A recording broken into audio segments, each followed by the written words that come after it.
God! Umasenso na kaya si Seth dito sa Malta? There's only one way to find out. And here is the truth and nothing but the truth. So help me God gave me you. Nay, pwede bang si tatay ang magatid sa akin sa altar? Kapag nandun kayo ni tatay sa araw ng kasal ko, yun po ang pinakamasayang araw ng buhay ko. He's a liar. I'm sure hindi mo to bahay. Nabili ko yan, no? Ay, sir! Madam! He's lazy. You still love him! I don't love him anymore. Ako, in love sa kanya? No.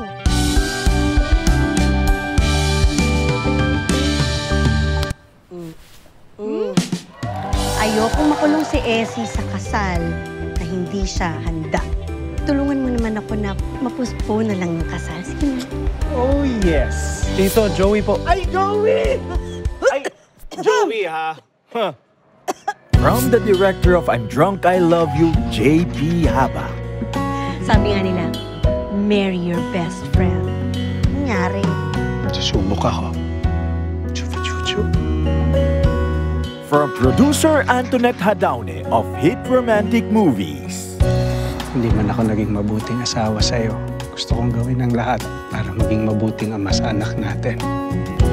Pakiramdam ko, ang dami kong pagkukulang. This Valentine's, may mga magbabalik na feelings and lovers.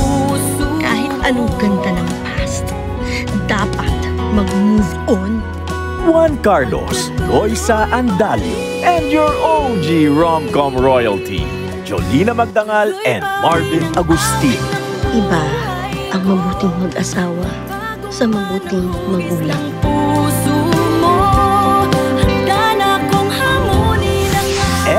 Ex-Lovers, a film by J.P. Habak. Kita-kits this February 12, 2025.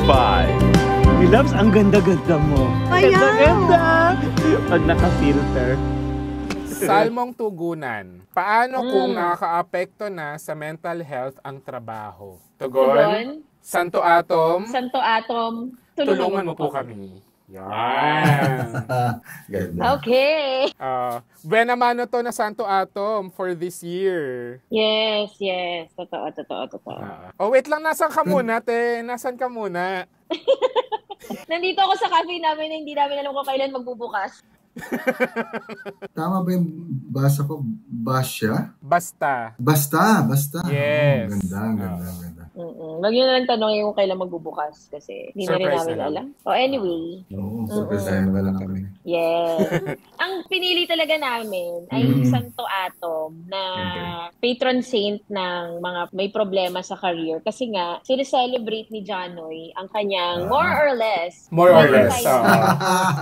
More or less. Is it more or less? Actually, it's more, pero... It's more? Ginawa ko na lang na 25 para silver yung dating, di ba? Silver. Grabe, bata pa lang ako, idol ko na to eh. Pwede bang ako magtanong, bakit si Atom ang napili niyo sa career advice? Anong santo natin si Atom ngayon? Hindi kasi nung ginas namin siya, talaga namang nakapagbigay siya ng clarity. Oh, wow. Ng vertical mobility. Yes. Ng vertical mobility sa... Kala namin si Atom, hindi siya nababurnout sa trabaho. Pero doon niya shinare na kahit si Atom Araulio ay nababurn out sa trabaho. Oo. Kaya parang, hindi na kami dapat umano. Oo. Huwag na tayong mag-inarte. Si Atom na. As a journalist, diba? Galing. At naipanalo niya Naipanalo niya yung kaso niya. Yung kaso. Yung kaso. Against Red Taggers. Anyway. So, kaya namin naisip ngayon kasi nga 25 years na si Janoy sa industry. So, feeling ko medyo connected siya dun sa letter sender natin. Okay, So, ano bang ano yung tanong niya? Letter sender natin, hindi pa umabot ng 1 year. Any work. Di ba? Babasahin mo na ni J. Sorry guys. Ayan, pakilala na tayo, te. Ako si Tonette. At siguro yung pinakamabilis ko sa isang work ay 3 months. Hindi 3 months yung pinakauna kong trabaho yata. Parang nag-quit ako bago ako maging regular. Ayun. Okay. Ako si JP at yung una kong trabaho ay 1 year kasi kontrata siya. Wala akong choice kundi tapusin yung 1 year. Ayan, ako si JP. At ang ating very special guest. Ayan. Go, Janoy, pakilala ka daw. Ang pakilala ka, sir. ako si Janoy Danao. Ang pinakauna kong trabaho ay hindi connected sa music. So, marami akong ginawa katulad ng pagiging IT consultant. Yung mga gano'n. Nag-set up ako ng mga networking ng mga computers sa mga NGOs natin. IT. Talaga ba? Okay. Before Wi-Fi. So, talagang hardwired na iniikot yung mga kable, computer to computer yung tapos merong hub. Alam mo yung gano'n? Merong network. Literal, ikaw yung ikaw yung nag-literal. Literal. Ako yung naglalatag ng mga kable. Year, maybe, siguro early 2000s. Kasi hindi ko pa kinoconsider na trabaho yung... Nagbabanda na ako noon, but hindi ko pa kinoconsider na work. Kasi parang, nagsisimula pa lang yung bridge noon. Dati kong banda, yung bridge. Kaya hindi ko rin sinali muna yung sa pagbibilang ng 25 ng years ko sa industry. Like, hindi talaga siya officially, yun yung start nung music career. Parang para sa akin iba yun. Parang baka hobby pa lang sa amin, baka gusto ko lang gawin. Hindi pa malinaw kung ito talaga yung gusto kong gawin. So, ayun, ibang trabaho muna. Then hanggang sa umabot dito na ito na talaga yung ginagawa. Grabe, tinapos na agad ni Janoy. Ang interview. Andun na ba? Natapos na yung backstory agad. Dapat pala pinismil ko muna. Dapat muna, okay. Okay. At ito ang walang... Walang. Kwentang podcast. Yeah. Ganda. Presents Santo Atom, tulungan mo po kami. Santo Atom, tulungan mo po kami. Okay, ito na yung letter game. Kamusta po ang promo niyo today? Kasi diba, compared to noon. Ganun, may haplos. Siyempre pa 5-12 na eh. Dapat marami nang manood. Para sa kayong ng XX lovers. Kahit na balikan, kahit na siksik yung ginagawa, masaya ko. Ang sarap lang nung feeling din na yung response ng tao ay ganun. Nararamdaman ko naman na meron pa rin talaga at nakikita ko din na meron din talagang Marjo babies pa rin eh. Di ba pa nagsasagutan tayo sa Instagram, sa social media, talagang kilig na kilig sila. Hindi ko na ina-expect na sobrang warm pa rin ng welcome ng lahat. Siya po yung spokesperson. Kapal na mukha mo. Kung ano po yung sabihin niya, yun na rin po yung hindi, magsalita. Dahil sa sobrang pinupokpok namin yung promotion. Nawala na po ako ng buhay. Hindi na po basta boses. Pati na po buhay. Pero masaya. Masayang walang buhay. Sige, next po tayo. Ay, wala akong sasabihin! Game tayo sa letter. Ang pangalan niya ay Mr. Anxiety. Paano kung nakaka-apekto na sa mental health ang trabaho? Santo Atom, tulungan mo po kami. Hello po, Direct Tonet, Direct JP, and Janoy. Tawagin niyo na lang po akong Mr. Anxiety, 24 years old. Today is my 5th month in my current work. I'm a junior architect. Just for context, before I work here, I stayed for 6 months and left my previous job because of low salary. The salary to my current job is decent, although okay naman yung sahod. The work frustrates me for the following reasons. Nag-enumerate siya. Mga 99. Okay, number 1. I feel like I am underperforming. I'm a hard worker and I care enough to be accountable to my work, but the work is hard for me.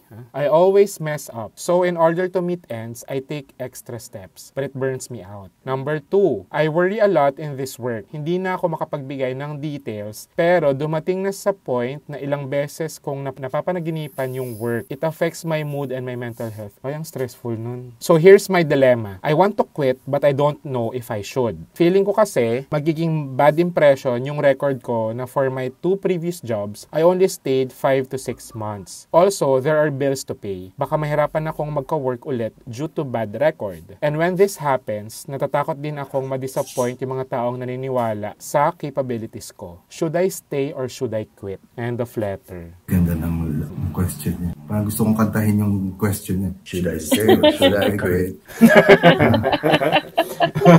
Sagutin na ba natin yan? O? Yes! sir. Okay. John, Nabanggit niya ba kung ilang taon na siya sa letter na yun? Wala, no? Parang 24 24 daw siya. Yes. 24, okay. I think ako, personally, kasi yung sa amin yung burnout madaling masolusyonan eh. Yung sa trabaho namin. Like, ang burnout sa amin ay hindi ka makasulat ng kanta, yung ganun. Yun yung burnout. Parang writer's block. Kasi the more gigs, blessing sa amin yun, hindi yun parang, hindi namin tatanggihan yung trabaho, syempre. But, minsan, yung burnout sa amin, para sa akin as a musician, ay yung, wala akong maisulat na kanta, wala akong bagong nagagawa. Yung creative process sa amin. Hindi ko lang alam kung paano yan sa yung mga 9 to 5 na jobs, na katulad sa kanya. Kasi, siguro, yung isa kasi sa mga prinsipyo ko talaga, hindi kasi nag-apply para sa lahat, pero I don't know kung pwedeng mag-apply sa kanya. Yung job, kailangan kahit pa paano passionate about it ka talaga. Like, meron kang i-invest na puso. Hindi lang yung parang yung gusto mo lang kumita or something. Like, parang talagang gusto mo siya talagang gawin. Like, pag ginawa mo siya, sumasaya ka, ganun. Hindi siya yung parang, gusto ko lang gawin to kasi may sweldo. Of course, definitely, importante din yun, di ba? Kasi, yun nga, sabi nga, may mga bills. Para sa akin, ang kailangan niyang gawin, siguro, tanungin niya muna yung sarili niya kung gusto niya talaga yung ginagawa. Like, gusto ko ba talagang maging architect? Kasi at 24, pwede pang hindi naman, it's not too late to... Pwede pang mag-explore. To change your mind about what you want. What you really want sa buhay mo, kung anong gusto mo talagang gawin. Yun. And sa hirap ng panahon ngayon, ang pwede kong maibigay sa iyo ngayon na advice ay, I think, kailangan mo munang mag-stick out ka muna dyan sa job niya. Kasi ma-develop din yung resilience mo ma-develop din yung work ethic mo. Minsan kasi, hindi naman lahat ng gusto mong gawin, I mean, yung personal na gusto mo, ay may ibibigay sa'yo. Hindi lahat may ibibigay sa'yo. So, take it as a blessing na meron kang trabaho ngayon, muna. I mean, habang siguro, I don't know, baka mag-venture ka into, kung ano man yung gusto mong gawin sa buhay before architecture. Baka meron kang, malay mo, gusto mo palang since architecture, yung trabaho mo ngayon, baka sa arts. Pero, stick it out. Mag-stick ka muna dyan. Yun nga, mahirap ang buhay ngayon. Ako, kailangan magbayad ng mga bills. Yun lang muna yung parang pwede kong sabihin para sa Ako din, parang sabi niya kasi, dun sa 2 previous jobs niya, nagstay lang siya ng 5 to 6 months. So parang, baka kailangan muna niyang lampasan yung 6 months sa trabaho niya para ma-realize, kung may kailangan siya ma-realize man, dun sa trabaho niya ngayon. Kasi baka naman, after nung 6 months, tas biglang naging okay na. Diba? Parang, ang aga niya kasing bumibitaw. Parang, tama naman na kailangan inuuna natin yung sarili natin, ganyan, lalo na kapag mental health na yung usapin. Pero, kung may nakikita siyang cycle na ganito nga, na parang 5 to 6 months lang siya sa trabaho niya, tapos nag-quit na siya. Parang, paano niya malalaman kung may difference dun sa bago niyang trabaho? Ako, stay ka muna dyan. Stay lang, Baka nga yun, sabi ni JP, alam mo yun, biglang, boom, uy, okay naman pala. Ikaw, te. Agree ako na magstay muna siya. Pero feeling ko, paano ko ba sasabihin to? Parang... Mga away ka na naman ba?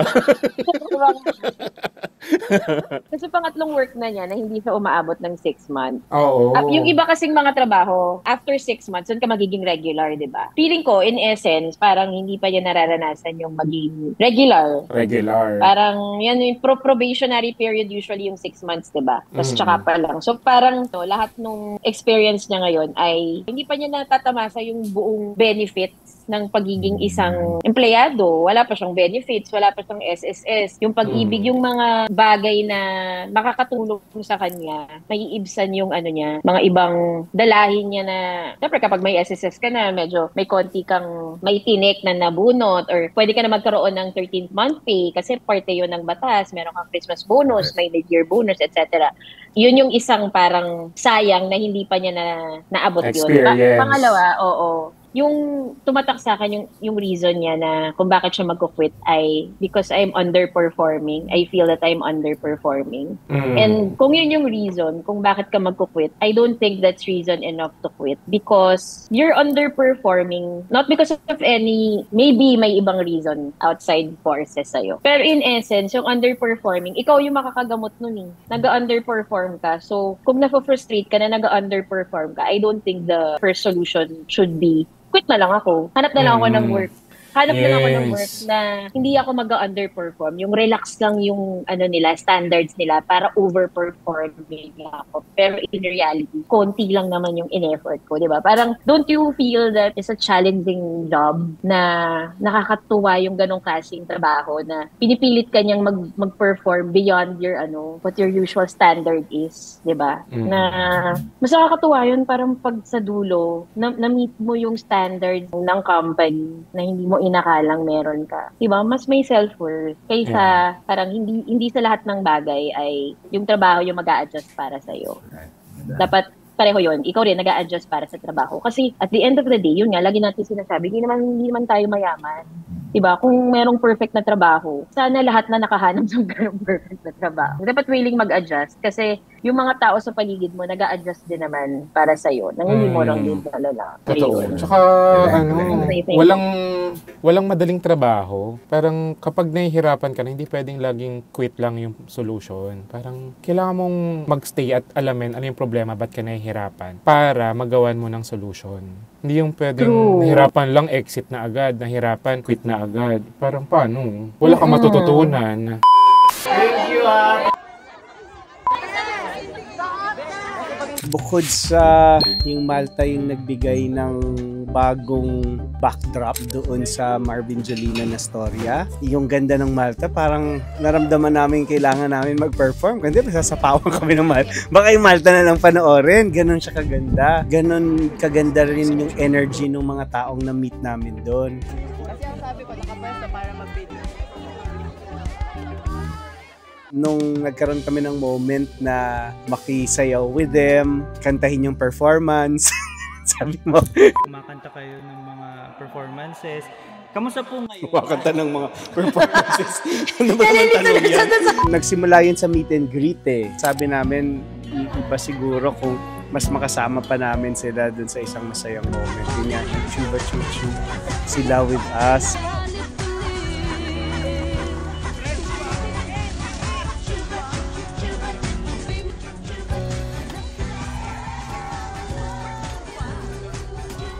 So, unforgettable yung experience. Ang sayang nga kasi sandali lang eh. Babalik tayo eh, di ba? Oh, yes. Kaibigan mo lang ako. Babalik po kami dyan sa Malta dahil magpi-premiere night kami dyan. Kailangan po pong bumili ng mga ticket. Babalik po kami dyan sa Malta. Magkita-kita po tayo dyan. Bye! Bye-bye! Marami pa siyang tanong! Marami ka ba tanong?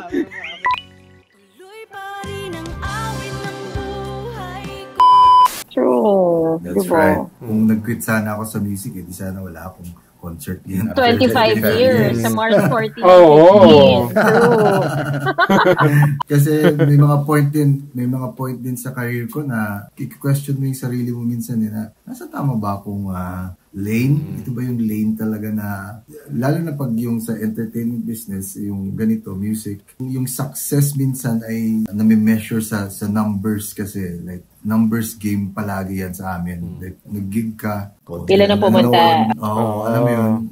Or naglabas ka ng kanta, konti lang yung nakikinig, konti lang nag-stream, alam mo yun. Nung araw, nilabas mo yung kanta mo sa radyo, walang nagre-request. It's all about numbers sa amin. Kaya very tangible sa amin yung tinatawag nilang success when it comes to music, making music eh. Kaya habang ginagawa ko yung music, meron akong mga financially, syempre hindi naman palaging nag-venture ako into yung iba kong alam gawin. Like, yun nga, yung computers, nag-ayos ako ng mga computer ng mga tao, nag-set up ako, kung ano-ano pa. But, at the back of my mind, gusto ko talagang, pag nawala ako sa mundong ito, ang maaalala sa akin ay yung music, hindi yung paggawa ng computer. Parang ganun. Tama.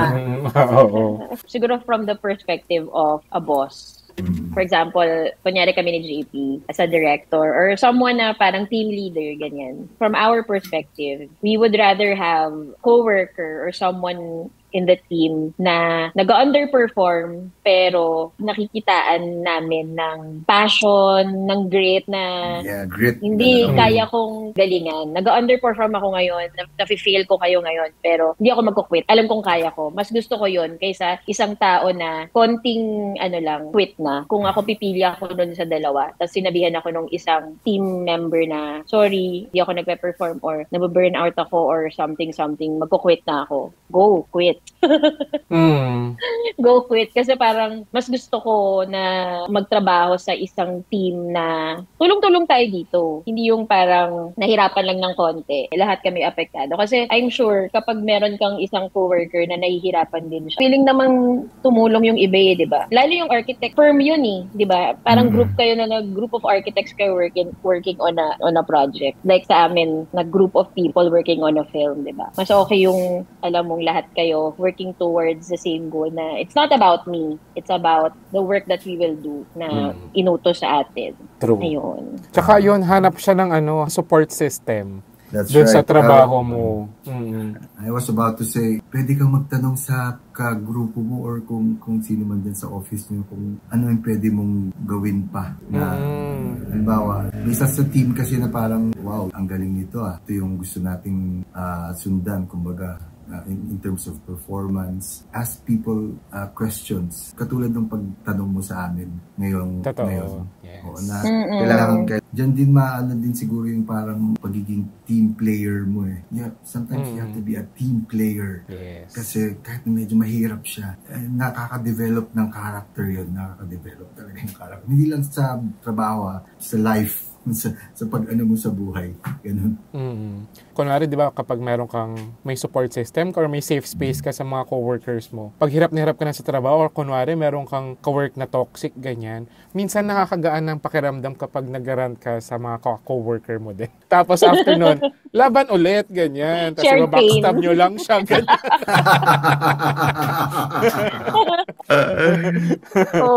Totoo yun. Dynamic ng office. Baka rin siguro kasi hindi pa siya nakagawa ng Oo. Kasi nga laging 5 to 6 months lang, te. Hindi pa siya nakahanap ng close friendship. Oo, sa trabaho. Na hindi pa siya umabot doon. Marami akong mga friends ngayon na nakilala ko sa trabaho na hanggang ngayon kaibigan ko pa rin. Hindi na kami magkakatrabaho, magkaiba na kami ng ginagawa. Pero dahil meron kaming shared experience, sabay-sabay kami tumatawa, di ba? Oo, sabay-sabay ako nagraran, sabay-sabay kayo napapagalitan, sabay-sabay din kayo tumatawa, pagkatapos inuman kayo pagkatapos, di ba? Yung lifelong friendships and connections na ganun, pwede mo siyang makuha sa workplace mo kung bibigyan mo lang ng chance na matulungan ka nila. In the same way na willing ka rin tumulong kapag meron kang coworkers na very sure ako, yung nararamdaman niya, hindi lang sa'yo nakakaramdam yan sa nila. For sure. Sa workplace nila. Diba? So, ayun, hanapin mo yung ganong close connection with people. Yung best friend ko, nakilala ko yon sa first job ko sa CPI, sa EBS. EBS. Oo. Parang yung first interaction namin, yung first encounter namin, nasa editing room kami. Tapos parang bigla na lang kaming naparealize na parang, ang weird ng ginagawa natin trabaho, no?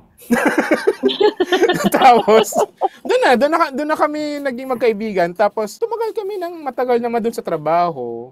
So nakahanap kami ng safe space doon sa editing room na yon. Hindi ka magre-resign dahil nga lang nahirapan ka or hindi mo nakikita yung point sa trabaho mo, ganyan. Parang una, kailangan mo munang alamin sa sarili mo, ano ba yung goal mo sa career mo. Kung gusto mo ba yung ginagawa mo, ganyan. Tapos kapag nasagot mo na yon, mas magiging madali na makahanap ng safe space doon sa work. True.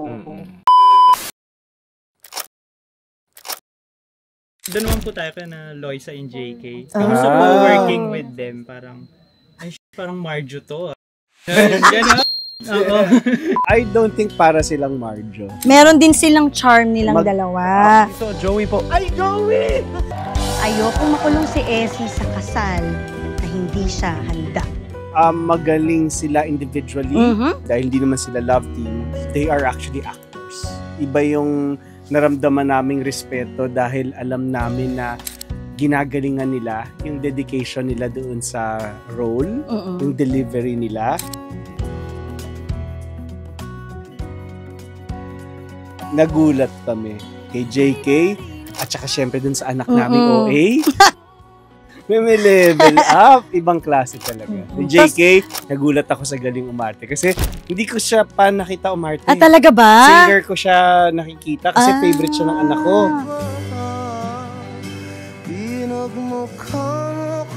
Pero nung umarte, sabi ko, ala, nag-iibang anyo. Ako, napapanood ko si JK, pero ngayon ko na siya napanood nung ganyan sa mga kilig-kilig na, kumbaga, eksena. Prepared yung dalawa. May disiplina. Galing. Parang kami. Ay?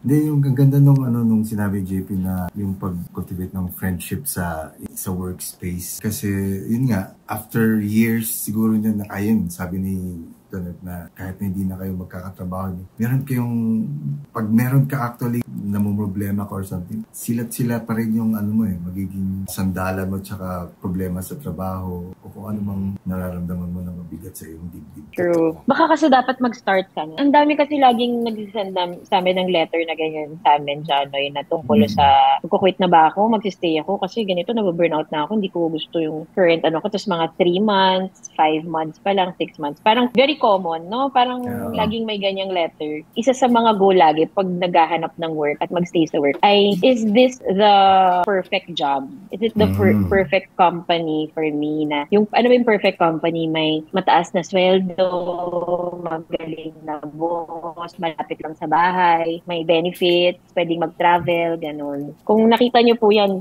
paki-message na lang po kami kung saan po yung work na kung saan yung ganyang work na sinasabi nyo. Kasi siguro ganun talaga pag fresh grad. Kasi lahat naman tayo, parang ganun ang start parang I need to find the perfect job for me. Diba? Pero parang later on, marirealize mo na yung sa paghahanap mo ng perfect job, it is parang finding that job na meron ka ngayon and kung ano talaga yung gusto mo bilang tao. Maswerte ka kung parang, kunyari si Janoy, music yung, alam na niya agad na music yung gusto niya. Kami ni JP pagpipelikula. So siguro, naging parang focused kami doon sa end goal namin na gusto namin maging director. Si Johnny gusto gumawa lang ng music. Kaya parang kung ano man yung pumasok, ano lang to, part to ng story. Yung end goal namin, nandyan lang. Yun yung pupuntahan namin. So, syempre mahirap ma-dictate yun kasi iba't iba tayo. Mahirap talaga. Unang-una, bihira yung ganun yung parang alam na agad kung ano yung gusto, di ba? Mahirap mag-dicta. I think kasama talaga sa proseso yan ng adulthood. Yan, yung pagiging adult mo na you have to decide. Diyan mo na mararamdaman yung tinatawag din adulting na, di ba? Pag dyan ang mga bills.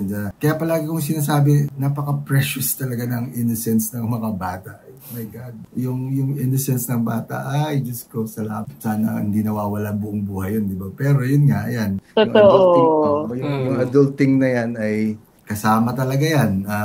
Medyo hindi lahat ng pinaplano mo sa buhay ay andyan ka kagad sa road na yan. Meron ka munang mga bumps dyan na yan, katulad ng ayaw mo kagad yung trabaho mo na ginagawa, hindi mo gusto yung mga katrabaho, mga ganun. Kasama yata talaga yan sa development ng isang tao. True. Makinig kayo kay Janoy kasi nga, ngayon, naka 25 years na siya at mag-celebrate na siya ng 25th anniversary niya. Ang ganda ng segue. Hindi lang 1 day, but 2 days ha. But 2 days. March 14 and 15. 2 days to. Sa Metropolitan Theater. At sanay tayo na si Janoy, pag pinapanood natin siya, solo siya. So wala siyang backup, ganyan. Pero sa 25th anniversary niya, may tutugtog para sa kanya. Grande talaga tong ginawa mong 25 years. Tipo pwede kong bitawan yung gitara ko tapos naka-microphone lang ako, gano'n. Yes! Pero alam ibinigay na rin sa'yo sa wakas. Pero alam niyo, sa totoo lang, sobrang yung gitara ko ay, yan yung aking security blanket sa stage. Para akong nakahubad, yung nagiging awkward ako bigla. Hindi ko nga alam kung paano maghawak ng microphone Kasi meron akong gitara. Oo. As in talagang sobrang awkward ko pag yung performance ay hindi ako gumigitara. Like, nakaganon kunwari. yan ganyan. Di ba? Hindi katulad, for example, si Bamboo. Ang natural, di ba, na microphone lang yung hawak niya. Diyos ko sana, siguro kung hindi ko man gagamitin yung gitara ko, malamang nandito lang palagi sa harap ko. Or maybe, itatry ko pa rin na maybe few songs, baka meron ako itry na hindi ko hawak yung gitara ko. Just to, alam mo, i-force yung sarili ko na maging uneasy. Hindi ko alam yung mangyayari actually. Oh. Yung 2 nights na yon, meron bang mga kanta na nasa first night na wala sa second night? Oo, meron. Oh. Meron kasi yung first night may ibang guest, tapos yung second night may iba naman yung guest. So, meron. Bawal pa sabihin. Bawal pa sabihin. Hindi muna namin sinasabi kung sino yung guest kasi kaya. Surprise pa. Di ko sabihin kung anong di ako lalabas. Ay. Wag mo nang sabihin. Ang title ng concert ay Liwayway at Dapit Hapon. Dapit Ang Hapon. musika ni Janoy Danao, yes. Tapos, ang nag-head nung concert ay Minsan Studio. Oo, sila Jason. Oo. Kasi nakatrabaho ko si Jason, yung Minsan Studio. Nung nag-launch ako nung vinyl ko sa album kong Dapit Hapon, doon namin ginawa sa studio niya. Although kilala ko na si Jason kasi manager siya ni Reese. Basta, nandiyan naman siya palagi sa eksena. So, sabi niya sa akin, pwede na raw gamitin yung Metropolitan Theater kasi 'di ba? Oo, ang ganda doon. Nasunog siya tapos ni-renovate or something. Ni-renovate. So, nung nalaman niya na pwede nang gamitin, sabi namin, why not? Parang bagay naman sa music ko yung Metropolitan Theater. Kasi yung kind ng music ko kasi hindi yung para sa mga, parang kailangan seated yung mga tao. Totoo naman. Siya yung music ko kasi parang hindi naman siya yung parang, di ba yung mga rock concerts na talagang standing yung mga tao. Ang hirap kasi paano ko sila ma-hype. Ang hirap mang-hype sa ikaw at ako, no? Kung paano, ikaw at ako! Di ba parang, yun, napili namin yung Metropolitan Theater. Tapos sumugal kami sa 2 araw. Why not? Yes. Ang galing. Saan nabibili mga tickets? Meron sa Facebook ko yung link, ha? Paano ba natin? Hindi ko alam. Lalabas namin. Lalabas namin dito. Ayan na. Ticket Melon, yun. Yung pangalan ng Ticket Melon. Abangan nyo yung mga codes kasi sa Feb, merong mga codes na medyo makakatipid kayo ng konti. So, yung mga codes ilalabas namin soon. Sorry. Dun sa 25 years ng ng music career, alin doon yung pinaka-paborito mong kanta? Ay, alam ko, nandun ako sa 2017 tsaka 2018. Conspiracy ba to or hindi? And then nung sa Burnout, tsaka sa Diyos ko, JP, yung kinover mo yung Suntok sa Buwan. Oo, yung Burnout na yan. May sarili na siyang buhay. Na-expect ba namin yung Burnout? May sarili na siyang buhay sa TikTok at nagka-clamor yung mga tao na ilabas sa Spotify yung version na yan. Hindi ko alam po. Siyempre, hindi naman ako may-ari ng kanta. May-ari. So, palaging yun yung bukang bibig ng mga tao sa akin. Bakit 2025 na wala pa rin yung Burnout version ng 3D sa Spotify or something? Hindi ko masagot. So apparently, we did something good na yung mga tao ay parang meron silang attachment dun sa song na yun. Like nung ginawa natin yung music video na palagi nilang naalala daw yung nandun kami sa kotse, na kumakanta, yung eksena na yun sa music video. So, malaking bagay yung kanta na yun eh. Kasi dati kino-cover ko talaga siya mag-isa. So, nung nilapitan kami ni JP na, gustong gawin sa ito yung kanta. So, nilapit ko yung version ko sa 3D. So, yun yung lumabas. Hanggang ngayon, hindi ko alam. Ito na lang. Huwag ako yung tanungin nyo kung bakit wala sa Spotify. Please. Hindi ko masasagot. Sorry. Walang may alam. Actually, ayun. Wala palang may alam. So, kahit si JP di alam. Ayun. Ibato nyo na lang sa kung saan man yung tanong na yan. Tapos, malayo nyo, bigla na lang, boom! Spotify ka na lang. Streaming. Or kayo yung mag-release. Sariling version. John Ray, sir. Talaga ako na hindi, sir. Invite mo na sila sa 20th anniversary. yung sir na yan, di ko talaga alam kung saan nagaling. Maybe, iniisip ko na lang na parang elder sa industry, parang ganun. Somehow, may konting nararamdaman ako na medyo na-flatter ako actually pag may nagsisir sa akin na, like, for example, musician din. Like, hey, Sir Janoy, it's weird na yung iba naman, hindi naman nila sinisir, like, kaya ko. I don't know. Hindi ko alam kung bakit. But, so hindi lang pala kami nagsisir. Hindi lang. Marami kayo. I guess salamat sa pagtawag sa akin Sir Janoy Danao. para akong si Sir Elton John, kumbaga, parang ganun. Yes, night pala. Ganun pala. Nighted ako. Anyway, yun.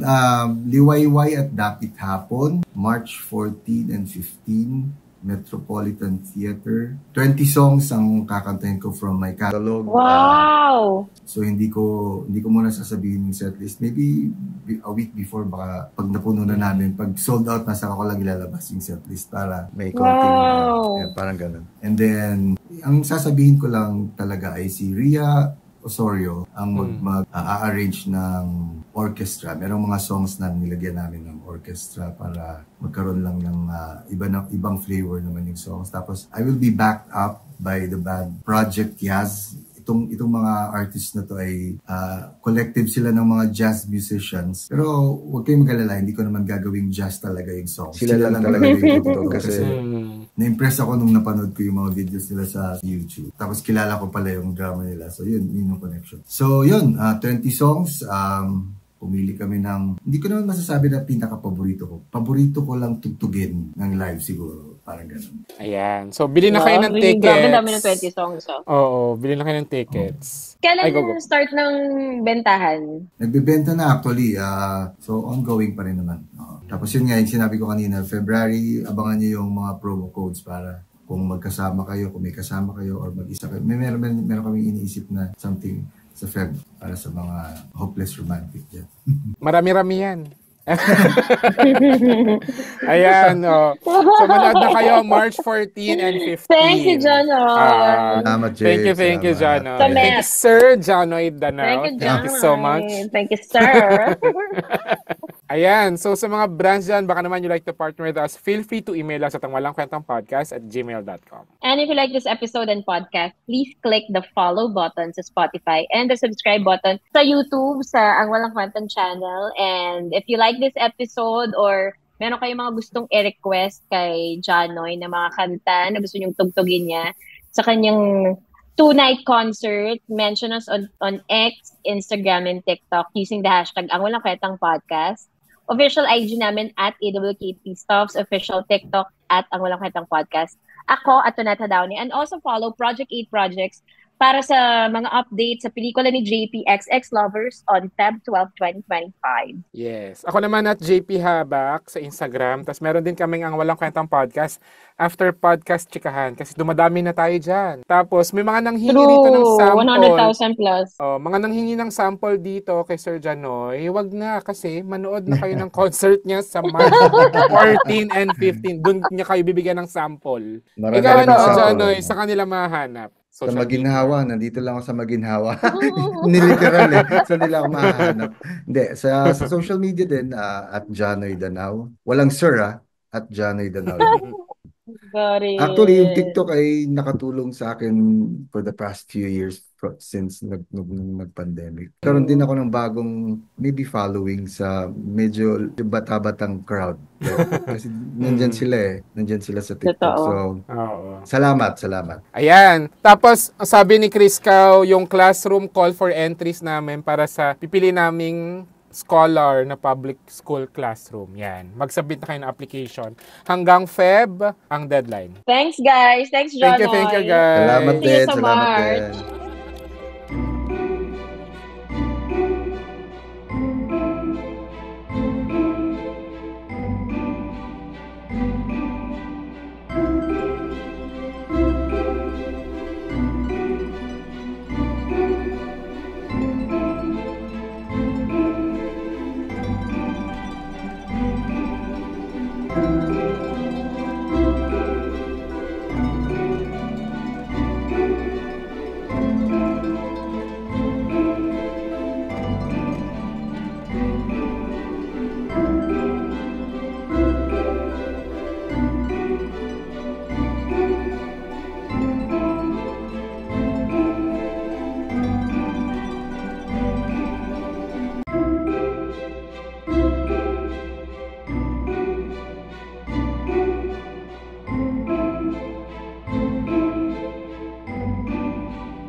Ito ang My Kwentang Scholarship presents Classroom.